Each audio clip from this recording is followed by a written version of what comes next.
This is Pet Life Radio. Let's talk pets. The views expressed by guests on this program do not necessarily represent the views of the host or owners of the Doggy Diva show and do not necessarily constitute endorsement of products. Medical information discussed by guests on this program are those of the guests and is only for informational purposes and should not replace medical advice by your local veterinarian professional. Hi, this is Susan Marie from the Doggy Diva show. This week, protecting your pets from parasites and the latest from bestselling author Dianne Harman. That's what's on our show this week. Let's get started. Hey, did you hear that? What is that? It's the bark heard round the world. The Doggy Diva show. Here's national award-winning author and animal advocate, Susan Marie.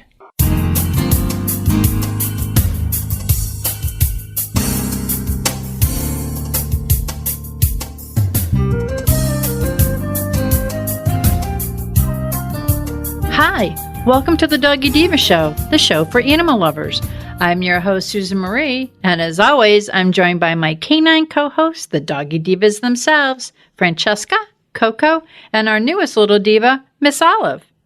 Miss Olive is the cute little Italian Greyhound rescue in the picture with the microphone. Thank you for joining us today as we bring the experts in the pet and animal world right to you. Contact us at thedoggydiva.com. That's the DOGGYDIVA.com. We love hearing from you. So go grab a cup of coffee and your pet's favorite treat, and we'll be back in just a moment.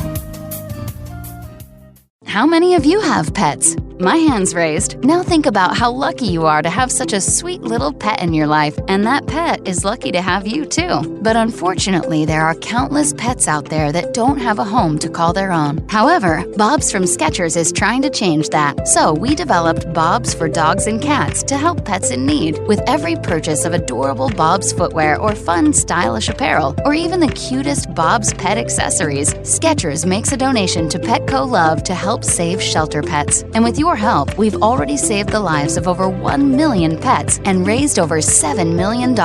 So while you're getting style and comfort with features like Skechers' famous memory foam cushioning, you're also helping to save an adorable pet in need and helping another lucky owner be connected with a future best friend and companion, because happiness is having a loving pet by your side. Find Bob's at a Skechers store, Skechers.com, select Petco locations, or wherever stylish footwear is sold.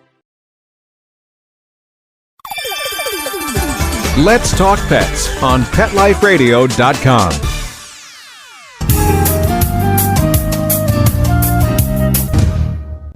Welcome back, everyone, to the Doggy Diva show. I'm here with Monica Leighton, president of Professional Pet Sitting, with a very important piece of information because, Monica, I think sometimes we get all confused as pet parents as far as like parasites with our pets. So can you share with us the importance of testing for parasites? Absolutely. So I have to laugh because nobody loves talking about poop. I mean, it's like one of the least favorite things when it comes to owning pets, but we know it runs our life. It's part of life. And honestly, we get, when we're scheduling our appointments in the office, for their vaccines and things like that, we're reminding people, please bring us in a stool sample. And so many of them are like, oh, I didn't do it. I hate picking it. I don't like to touch it. I don't want to bring it in. And I totally 100% get that. Absolutely. However, a lot of people don't realize how important that truly, truly is. So the AVMA, they recommend, because of even for pets that are on preventions year round, that pets are parasite tested. So meaning the stool sample for internal parasites. So that's like your hookworms, your roundworms, your whipworms, tapeworms, and then also not only worms, but parasites. So you can have things like Giardia, Coccidia. There's a lot of different things out there that get into our soils, that come off of droppings of wild animals, and our pets will walk through it. Or if they're anything like my dogs, they'll run around and eat the bunny poop in the backyard. But they can pick up on things, and you don't always get all of that with your preventatives. So you have, the best pet owners. You had an example yesterday. One of our extremely, extremely good clients is in the office. They are on top of their pets all the time, making sure they get the best care. They've got 4 big Labrador retrievers, and they brought their stool sample in, for their visit, and it came back positive for hookworms. And they're like, oh my gosh, what are we doing wrong? Like, we made sure they were getting their prevention every single month. We pick up the stool out of the yard. Like, I don't understand what's going on. And the problem is that not all preventives can cover higher infestations. And a lot of it depends on where you're located, geographically, and also what is around you. So they live in an area that has a lot of undeveloped land around them, and they get a lot of wildlife through, raccoons and different things as such. And the prevention that they were using, albeit as a good prevention, it just wasn't covering the infestation that they had. So they were doing everything correct, and their pet still, was having hookworms. Now, the pet showed absolutely no signs of illness, nothing. So they would not have known if they had not bring that fecal sample in. Now, the majority of veterinarians try their best to get pet owners to bring the fecals in once a year. We do fecal samples for free. It's included in our yearly vaccine package twice a year for all of our clients, just because it's so important. But the majority out there, have a hard time just getting the samples in once a year. So if you can imagine, even though that pet was asymptomatic now, by the time it had come in a year later and didn't have, any kind of parasite testing, the amount of damage that parasite could have done inside the body could have been a big problem for something that's a very easy fix. Wow. So that's why I always tell people, it's extremely important to get those in. It is no fun doing. Trust me, we know, we understand, but it is so vitally important. And one thing that I always tell clients, check in your area. Like, there is a really, really, really great website, and it's called petsandparasites.org. And you can literally type in your zip code and go to a map, and it'll tell you what the levels of each parasite in your area. And it's like specifically like down here, for example, when, with us being in Florida, we don't get those harsh winters that kill some of those worms and parasites naturally.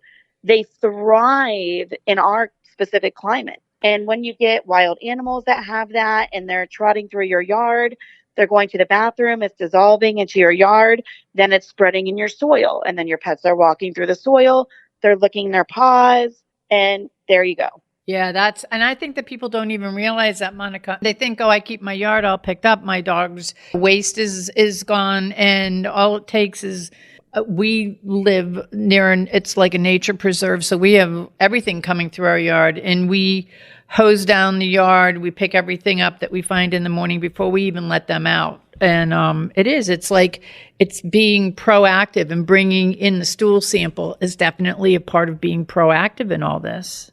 And the other thing is that, and again, they were on a prevention. You expect those to do their job, but it's just like any other medication out there on the market, human, pet, whatever. There's certain drugs that are going to excel at certain things, and then there's some that are just going to manage it. So if in your specific location, you have in particular a high burden of, let's just say, hookworms, okay? So if your area has a high burden of hookworms, then one of the medications or supplements that you're on may not be the best one to cover for high burdens of hookworms. Like, for example, the client that I was talking about, they were on Revolution.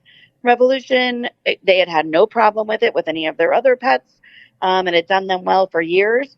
But the same company, Zoetis, that makes Revolution, also makes ProHeart and Simparica and other drugs. And they have other drugs that actually do a better job at controlling that particular worm. So all we had to do was switch her prevention to one that was a little more, more capable of handling the burden of that worm that she had in her area. So knowing what is in your area is important too, and talk to your vet about that, because they should be able to tell you. As long as you live close to your vet's office, you could go on, see what's high in your area. They're going to know what they see a lot of in the practice. And, make sure that whatever you're on is something that does handle a high burden of that. And also know that like these clients that came in and have this issue, they did not have to pay for their fecal sample testing. They did not have to pay for their worming treatment, and they did not have to pay for their retesting. It was all done for free by Zoetis because they guarantee their products when they're sold in a veterinarian. So if you purchase your preventatives from a veterinary office, they come with a 100% guarantee. So not only will they refund you the product and switch you to something else or fix the problem, they'll cover your testing, your treatment, everything. That's so important. And I think people aren't even aware of that. So I'm glad you brought that up. And Monica, before we go, what is that website so people can go so that they know what parasites are more prone to be in their area? Yes, it's petsandparasites.org. Very important. Well, Monica, thank you again. This is a very important tip. And I think that people, sometimes they think, we're going into the winter. Well, if you're in certain parts of the country, that the winter for us may not be winter for the parasites. So it's very important to check that out and also work with your vet. Don't be afraid to bring in that stool sample. So Monica, thank you very much. Thank you. Have a great week. You too. We'll be back in just a moment.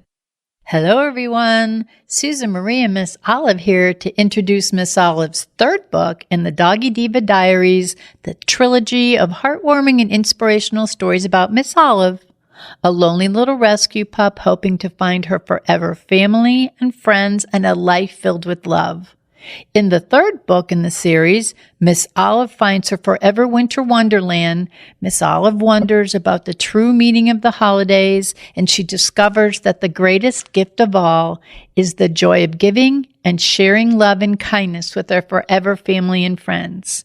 Miss Olive finds her forever winter wonderland is available at Amazon, Barnes & Noble, other book retailers, and on our website, thedoggydiva.com. Miss Olive and I are wishing you all a happy holiday season filled with kindness, joy, and love. Thank you, everyone. Coming up, the latest from award-winning and best-selling author Dianne Harman. Stay with us. Molly, here's your dinner. Zeus, that's not your food. Don't let that happen to your precious cat. Elevate your cat's eating experience with the Cat Tree Tray. The Cat Tree Tray keeps your cat's food off the floor and conveniently located on the cat tree. It's the perfect way to eat. It's a beautiful wrought iron tray that easily attaches to your cat tree and keeps dogs and other critters out of your cat's dish. A must for multi-pet households. There's a 6-inch tray for large bowls and a 4-inch tray for smaller bowls. Purchase your Cat Tree Tray today.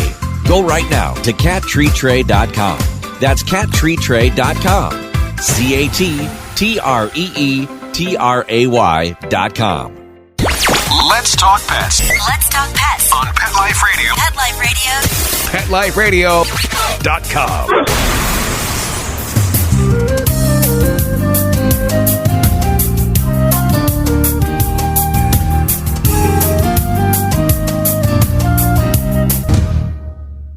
Welcome back, everyone, to the Doggy Diva Show. Best-selling and award-winning author Dianne Harman draws her stories and characters from her diverse and interesting business and personal background. Dianne's cozy mysteries feature dogs and maybe a few kitties here and there, yummy food, awesome recipes, and of course, mystery.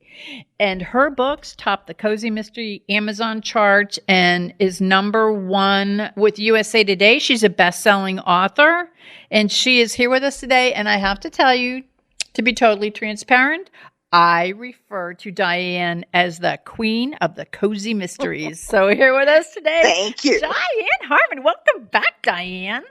Thank you. It's good to be here again, and I appreciate you having me on Oh, no. Are you kidding me? My Kindle would kill me if I didn't have you on, because our books, those books just come downloaded. My pre-orders come. I'm all ready to go.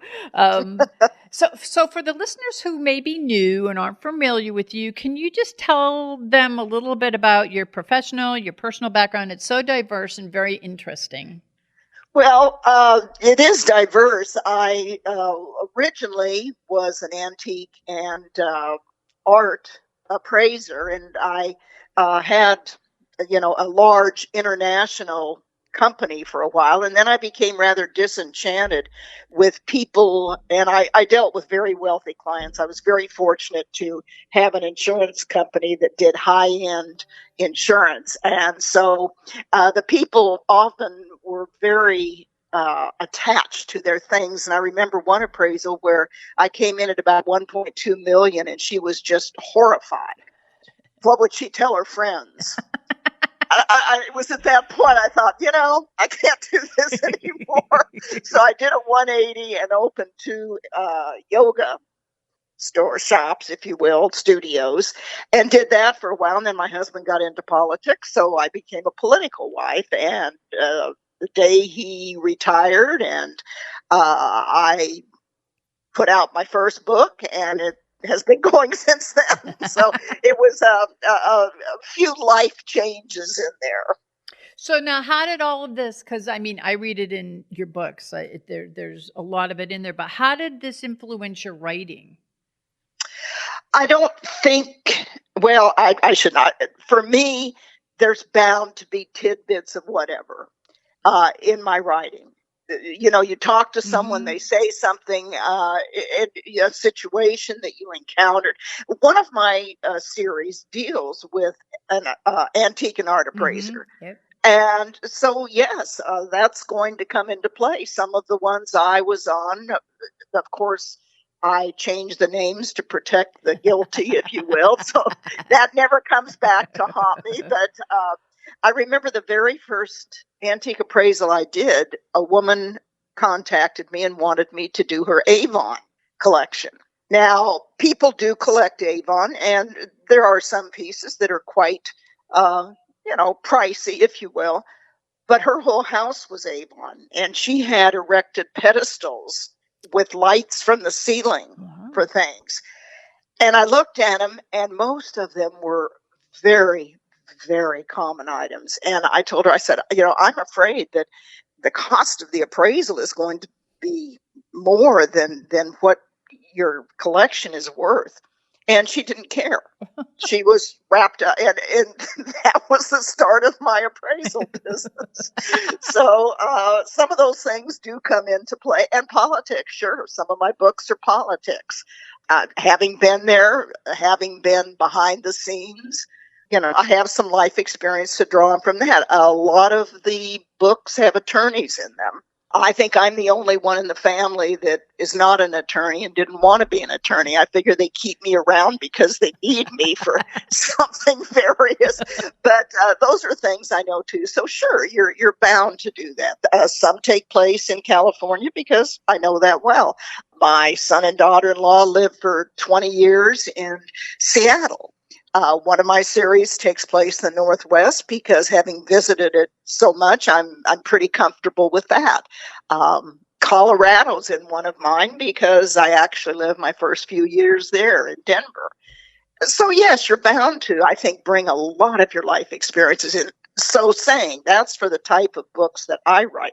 If you're in dystopian or sci-fi or something, I don't see how they can. I've always been kind of curious about that because they're creating a completely different world. Well, and to that, now some of the listeners may not be familiar. We're talking cozy mystery. What is the difference between a cozy mystery and like a mystery or a thriller or something? That's a very good question, and one that I really was not aware of when I began to write. I started out with suspense books, and an editor of mine said, you really should go into the cozy mysteries because you always have dogs in your books and you have great food and everything. And so I read a few cozy mysteries, and yes, I thought that's what I do. Essentially, they are books, they're mysteries, but there's no gore. The sex is behind closed doors, and they're clean, and that there's no swearing or things like that. They're the kind of books you could give your great aunt and feel comfortable. And she won't give you side eye going, what? Exactly. No rolling the eyeballs. No rolling the eyeballs. Now, one of the things that I love, and this is what drew me to you, is that you have dogs, and I mean they're actual characters in your books. It's not like a dog running through the yard or this. They're actual characters in the book. What inspired you to like have dogs? And I mean, and you have many series, and dogs are in your series. There's different dogs for different series. What inspired you to do that? Because I love that. Probably because I can't imagine a time in my life when we have not had dogs. They've been just a part of our family, always, always.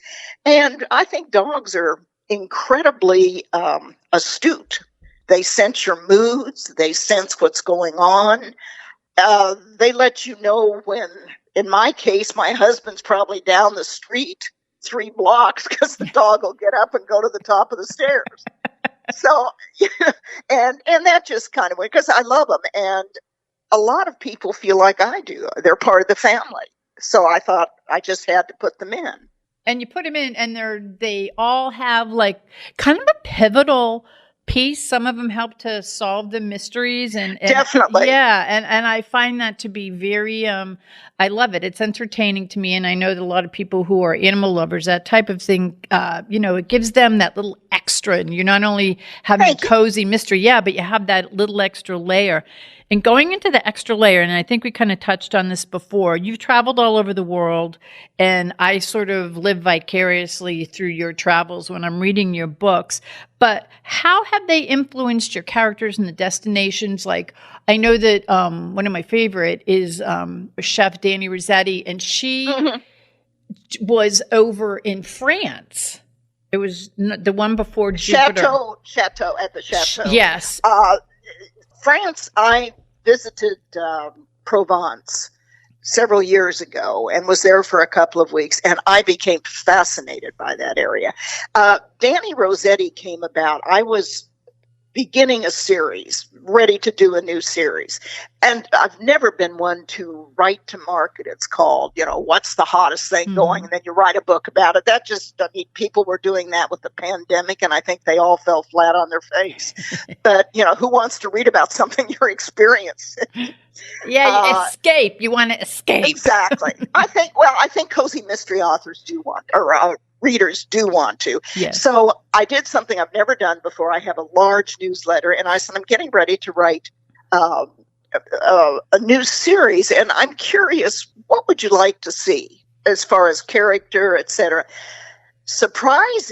Very surprising to me was a number of them said, we do not want a woman who is dependent on a man. Don't want her to be married. Let her be self-sufficient.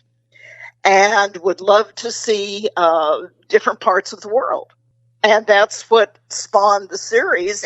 And I love it because I get to find out about these different places and write about mainly where I've been, but do it in a completely different way.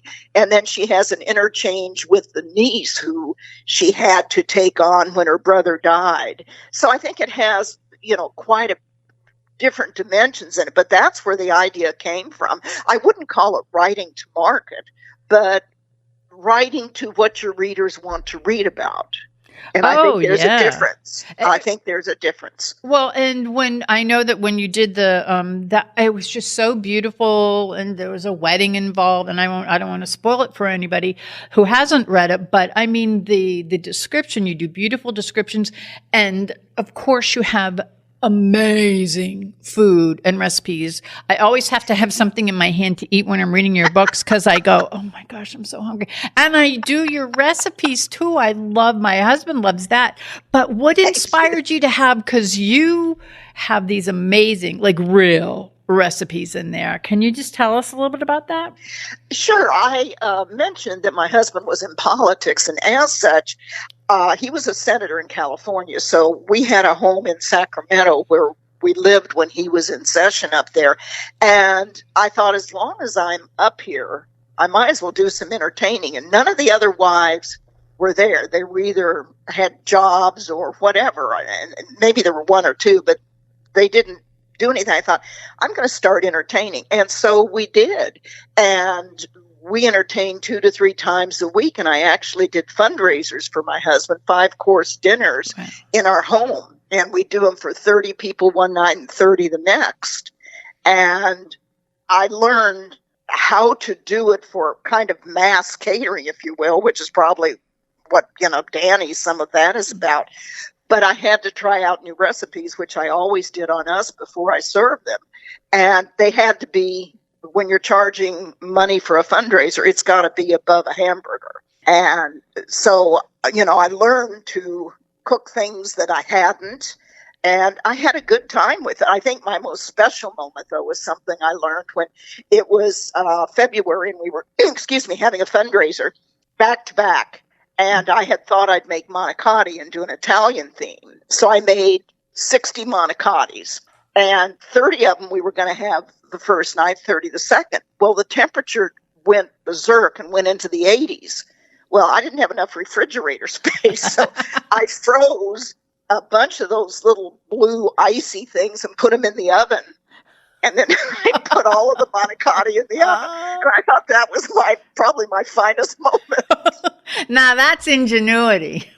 Thank you. So, yes, I've had to learn a lot. Well, and you put, and I noticed that some other authors have now started to do this with their books, but you actually put your, whatever we're reading about, you put the recipe in the back of the book. And I also have your cookbook that you did. I love that. Oh, thank you. Yeah, but what we're reading about, you actually cook. So can you tell us, because these recipes are amazing that you have in the back of the book. They're not hard, but they're delicious. I mean, reading the characters eating the meal and savoring over the meal, makes you go, oh my gosh. And there it is at the back of the book. Well, I've always loved to cook and I love to eat. And so that was just kind of a natural for me. And I thought, if I enjoy it that much, and since this is kind of, to me, a cozy mystery is kind of a warm thing. Food is a warm thing to me. I've got dogs in it. People are eating as life goes on. So let's do some recipes in the back. And that's kind of how it came about. It wasn't anything I did a business plan for and said, I'm going to write books, and put dogs in them and put recipes. It was all kind of organic. When I'm doing it, I bet somebody'd like that recipe. I know my family sure did, or, when I entertained, and that's where they came from. Well, and it's interesting because you just hit on something. When you don't turn it into a business plan or lay it all out okay, this is going to click, this is going to click, this is going to click. When it all just comes together without planning the clicks, the dogs in the stories, the food in the stories, and the characters in the stories. And what I want to get to also is, you have a number of series, and people tend to get, I think, emotionally connected, or they understand your characters and the different, whether it is their different businesses, their hobbies, their pets, and they're all key characters in the book. In your recent release, Confusion at the Convention, you actually brought characters from 2-year series, the Northwest Cozy Mystery Series and the Cottonwood Springs Cozy Mystery Series. You brought them together for a reason, in which you could tell us about. But could you tell us about why you did this, why you brought them together, and a little bit what the book's about? I thought there was a little bit of synergy between the two couples as far as solving mysteries, and it just seemed kind of a good way to integrate, whether down the road they'll get together again or something, I don't know. But having attended a number of conventions or conferences, they can be great or they can be lousy. And, you sit through those things, and I thought almost everyone has to go to business meetings if you're in the business world at all, sometimes for more than a day. But what if something unique happened there? And so this was a perfect venue for the two book people to come together. And I do love the dog in the book, and I think you will too. Camellia, the coonhound. The coon, I know, I love that. She is very, very seminal in this book. So you were saying earlier about the dogs have part. It wouldn't have been solved without the dog in this one.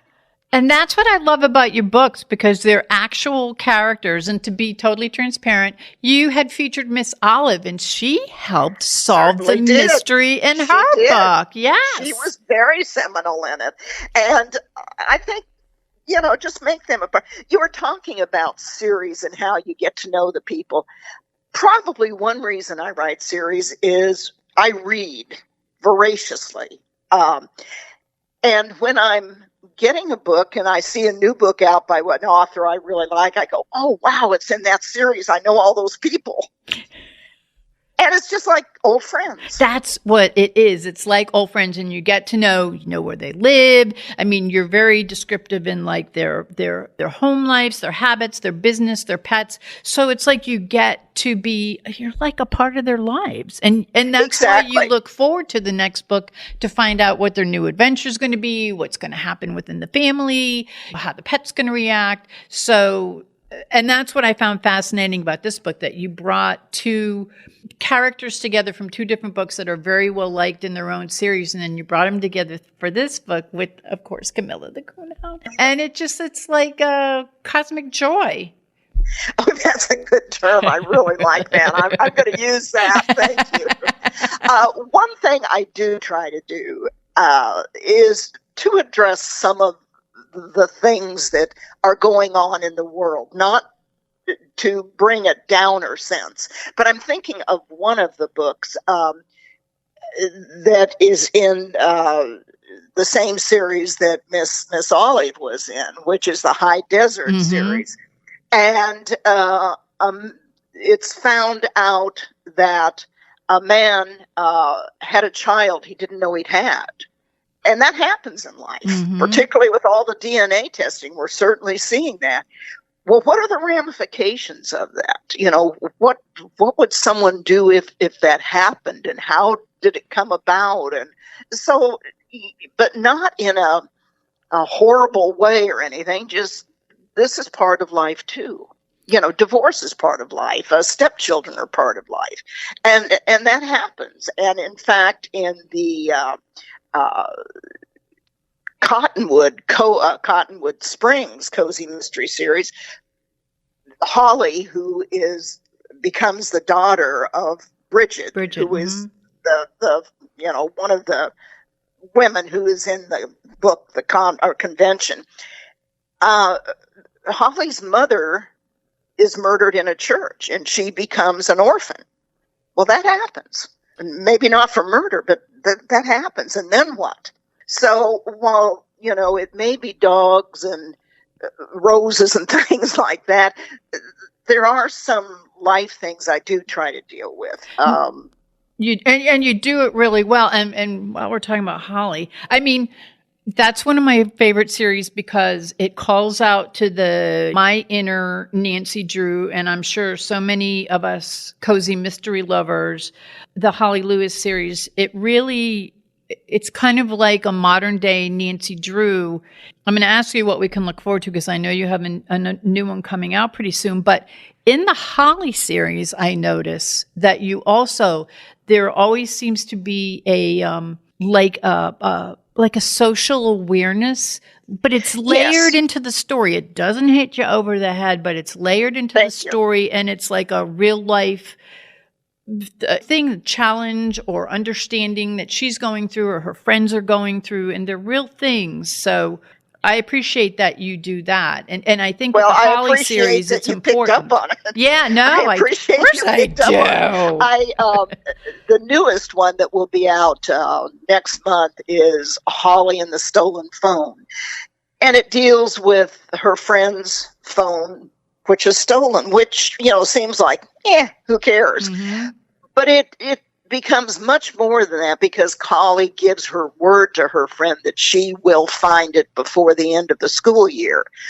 Well, those are seminal times for learning lifelong things that do you honor those later or do you not? You know, what kind? I think you become the person often from what happens in those teen years. And if you give your word and you renege on it, does that become a pattern? If you give your word and you do everything you can, is that not a better pattern? I don't. It's not moralistic, but I suppose in some ways there is a little of that in.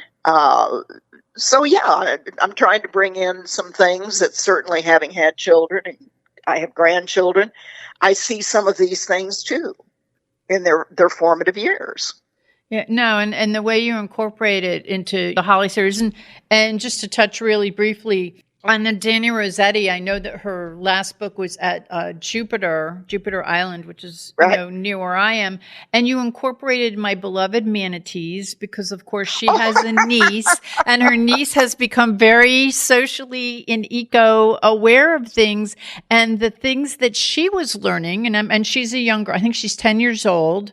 Correct. And she is learning things, and the way you incorporated that, and again, it was a nice little gentle layering in, and I was like so appreciative because, being from the area, I'm very protective, and I love my manatees, and also all of the eco issues that go around where we are. So I thank you for doing that. But again, you layer it in very nicely, and it's something that you're just like going, oh, I didn't know about that. If you don't know about it, it's a nice little gentle awakening. So I appreciate that.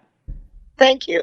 It's certainly nothing that I start out with a book and say, oh, I'm going to address them ecologically. It becomes very organic. When I'm in the middle of a book, it's as if I'm with the characters. They're talking to me. I'm seeing them. I'm right there. So there's not a big step away from my characters and the writing of it. It's kind of all one process for me. I remember one time my husband called me, my first book, and said, I'm going to come home for lunch, okay? And I said, sure, fine. He said, what's wrong? You're crying. And I said, well, Maria was raped. And there was just this pause. And he said, Dianne, you're the author. You don't need to do this. Oh, yes, I do. But that says a lot about you, and that's why I guess we'll call it the organicness, the gentle layering of things that happen in real life that you bring into your books. It's not like you go, okay, well, I'm going to write this book, and in it, I'm going to make sure that Holly does this, or her friend does that, or this one does this, or this one does that. They kind of naturally come together. It just naturally comes together. And as an author, I respect you for doing that and the way that you do it, because it doesn't. Sometimes people respond differently when things are like planked out and laid on their head, as opposed to just having things because they'll go like, oh, I didn't know that, or oh my gosh, I'll have to look into that. It's like it's something natural that you incorporate into your stories. So I always appreciate that, because I appreciate social awareness, but I appreciate it in like a real life situation where people are organically going through it. So I think that, and that's what you do. You do a marvelous job at that, as well as writing these cozy mysteries. Thank you. So now, where can the listeners go to learn more about you? And I mean, all of your amazing stories. You have a lot of series and just characters that people are going to fall in love with, let alone their dogs. Oh, thank you. Amazon, certainly. Just type in Dianne, Dianne, Harman, Harman. It'll take you to my author page. It should, or any of the books. And you can see what I've written there, the different series. Also, I have a website. It's DianneHarman.com, very simple, and that has my books on it as well as a little about me. Certainly BookBub, there's a web page there, a page. I have an author page there, so I'm out there, and please, feel free to get in touch with me. And at the end of all my books, I have my email too. So if someone wants to get in touch with me, that's fine. I probably have 50 emails a week from readers, and, saying they liked a book, or, gee, that wasn't my cup of tea, or have you thought about doing this, or whatever. And I enjoy the feedback. I really do. It helps me. to avoid certain things, although I can't think of anything I've really avoided from that. But I like to know what people are thinking. Well, and that's what makes you so special. And I am on your newsletter distribution, so I love it. I love knowing what's next. I just load it right into my Kindle, and when I wake up, my order's already in there, but it gives me something to look forward to. I'm telling you, my Kindle, it goes right to your name. It already knows. That's so kind of you. That really is. Thank you.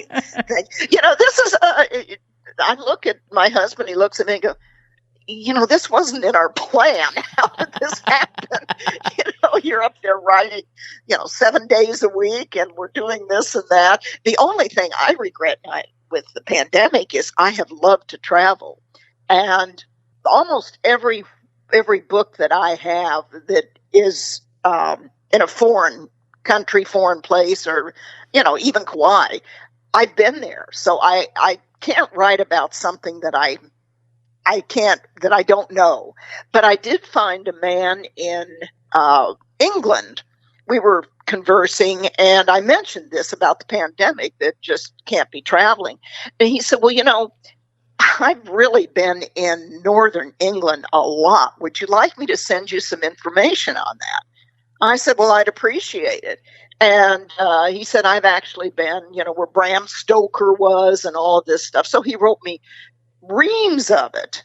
And Murder in England came I was just going to say, that's where Murder in England came. Oh, my gosh. And Seychelles did the same thing. He'd spent a lot of time there. And I'm very appreciative for his input, because it's very much, he does it the way I would want to do it, in that you're right there with it when you're reading. And then, I incorporated the things he sent me into the novel. But it really helped, because I was, I like for people to get a sense of other places. And that's like I said, I live vicariously through your travels and through that. This is interesting to learn how that makes it so authentic. Oh, I love it. And so, well, Dianne, I have to thank you again for being our guest today. We love, love, love having you on the show, and for writing such extraordinary stories with not only that feature dogs, and such amazing characters that I know people such as myself get kind of attached to and interested in, but you also have great social awareness in your books that you incorporate into them. So we just love all your cozy mysteries. And Miss Olive and I, of course, we're ardent readers of yours and big fans of your cozy mysteries.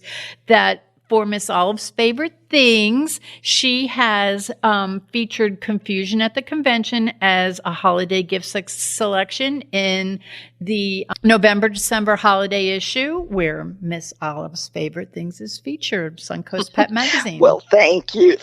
And I understand that there's a new book out on Miss Olive in time for Christmas, and I'm hoping you'll send me all the information about that. I definitely want to put it in my newsletter, and I just wish you the best of luck with it. I love the other ones. They're charming. Thank just charming. you. To any of your listeners who haven't read them, it's well worth it. Oh, thank you. That means so much coming from you. I thank you so very much. So, well, Dianne, thank you. You have a great holiday season, and we will have you back in 2022. Thank you so much, Sue. Look really forward to it. Okay, thank you. Thank you. Bye-bye. Bye-bye. We'll be back in just a moment. Take a bite out of your competition. Advertise your business with an ad in Pet Life Radio podcasts and radio shows. There is no other pet-related media that is as large and reaches more pet parents and pet lovers than Pet Life Radio. With over 7 million monthly listeners, Pet Life Radio podcasts are available on all major podcast platforms, and our live radio stream goes out to over 250 million subscribers on iHeartRadio, Odyssey, TuneIn, Stitcher, and other streaming apps. For more information on how you can advertise on the #1 pet podcast and radio network, visit PetLifeRadio.com/advertise today.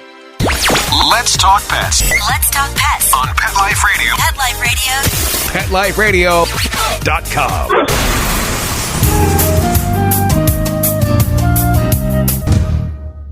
We would like to thank our guests this week. And also, as our Doggy Divas always say, Please love your pets because they love you unconditionally. And please remember to adopt, foster, spay, neuter, and microchip. And as always, please have a great Diva week, everyone. That's all for this episode of the Doggy Diva Show. To find out more, go to our website, thedoggydiva.com. Also, find us on our Facebook page, The Doggy Diva Show, and tell your fellow dog lovers about it. Don't miss Susan Marie, Miss Olive, and the Doggy Divas right here for the next episode. See you again soon.